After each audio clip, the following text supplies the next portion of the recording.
The trial of a man accused of strangling a Christchurch sex worker, dumping her body and then setting her alight, got underway today. Sainey Marong, a 33-year-old butcher from Elam, is charged with murdering 22-year-old Renee Duckmanton in 2016. He's pleaded not guilty to one count of murder. Chch was at the High Court in Christchurch.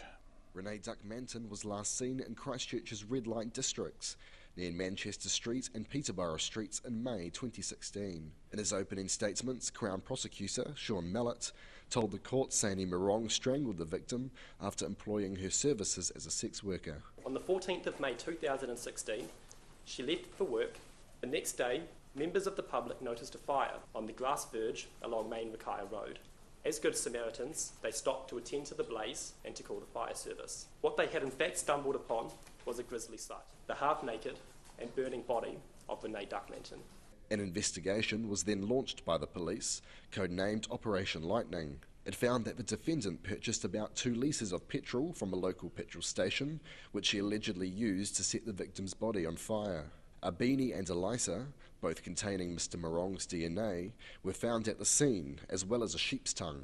Mr. Mallett says several unusual internet searches were also found on the defendant's phone. In the weeks leading up to the murder, the defendant searched on his phone what kidnappers use to make someone unconscious, followed by searches for chloroform and for chemical suppliers in New Zealand. He accessed a web article entitled "How to Kidnap a Girl," an informative guide, and typed into Google, "How to track a phone." The Crown says other topics, including necrophilia, were also found amongst the defendant's web history.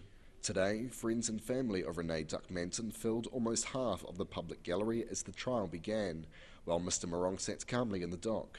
Sean Mallett warned the jury that pictures of the victim's burnt body would be shown during the trial. Defence counsel Jonathan Krebs urged the jury to keep an open mind. What is said to have occurred on the 14th of May 2016 may best be understood and rationalised through the lens of mental imbalance. I must encourage you, as His Honour has done and as Mr. Mallett has done, to keep an open mind. The Crown started calling its first witnesses this afternoon, including Ms. Duckmanton's boyfriend, Samuel Doak. He told the court that the money she earned on the street was spent on rent, food, drugs and cigarettes. The trial is expected to take 3 weeks. From the High Court in Christchurch for Checkpoint, Chch.